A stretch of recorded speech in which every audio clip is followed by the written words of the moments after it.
കുറേ കാലം നമ്മൾ എന്തായാലും ഈ സ്പൂഫ് എന്നുള്ള ഏരിയയിൽ നിന്ന് ഈ ദൃശ്യത്തിൻ്റെ പല വേർഷൻസ് നമ്മൾ സംസാരിക്കും. തേർഡിലേക്ക് എത്തുമ്പോൾ തേർഡ് സംഭവിക്കുമെന്ന് നമുക്ക് അറിഞ്ഞുകൂടായിരുന്നു. അതെ. പക്ഷെ തേർഡ് സംഭവിക്കുന്നു. അപ്പോൾ നമുക്ക് ഭയങ്കര ഹർഷമാണ്. എന്തായിരിക്കും എന്നുള്ളൊരു അതെ, അതെ. സാധനം ആ. കേൾക്കുമ്പോൾ, ആ. ഇല്ലെങ്കിൽ കേട്ടിട്ടുണ്ടാവണമെന്ന് അറിയില്ല. ഉം. സ്വാഭാവികമായിട്ട് അതിൽ കൂടെ സഞ്ചരിക്കുമ്പം എന്താണ് തേർഡ് എന്ന് പറയുന്ന ഒരു സാധനം എക്സൈറ്റ് ചെയ്തത്? എല്ലാ പ്രേക്ഷകരെയും പോലെ എനിക്കും ഭയങ്കര ഒരു ഒരു ഒരു ഒരു എക്സൈറ്റ്മെന്റ് ആയിരുന്നു. എന്തായിരിക്കാം മൂന്നിലേക്ക് അതെ, പോവാ, അതെ. മൂന്നിലേക്ക് പോവാ, മൂന്ന് പോകുമെന്നൊന്നും ഒരു ഐഡിയയും ഒരു ഐഡിയ ഇല്ലായിരുന്നു. ഇല്ലായിരുന്നു. സെക്കൻഡ് എങ്ങനെ പോകുന്നതനുസരിച്ചിട്ടാണ് മൂന്നിലേക്ക് പോകുന്നത്. ആ ഫുൾ എക്സൈറ്റ്മെന്റിലാണ് ഞാൻ മൂന്നും ചെയ്തത്. മൂന്നിലേക്ക് എത്തിയതും സംസാരിക്കുന്നതും ആ കഥ കേൾക്കുമ്പം ഗീതാ പ്രഭാകരൻ എന്താവുന്നു, അല്ലെങ്കിൽ എനിക്ക് എന്താണോ അങ്ങനെയല്ല ഞാൻ ചിന്തിച്ചത്, എന്താണ് മൂന്ന് എന്നുള്ള ഒരു ഒരു പ്രേക്ഷകരുടെ ആ ഒരു വ്യൂ പോയിന്റിലാണ് ഞാൻ കണ്ടിട്ടുണ്ടായിരുന്നത്. ആ ഒരു ഫുൾ ആ ഒരു എക്സൈറ്റ്മെന്റ് എന്നിലുണ്ടായിരുന്നു. എന്നിട്ട് അതൊക്കെ കിട്ടിയോ? എന്താണ് ശരിക്കും മൂന്ന്?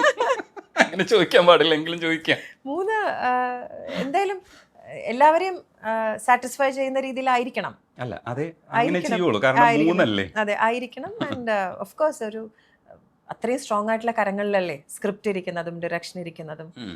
ആൻഡ് ജോർജ് കുട്ടി ഉള്ളതും ഒക്കെ. സോ നമുക്ക് ഏപ്രിൽ 2 വരെ വെയിറ്റ് ചെയ്യാം. ഓ.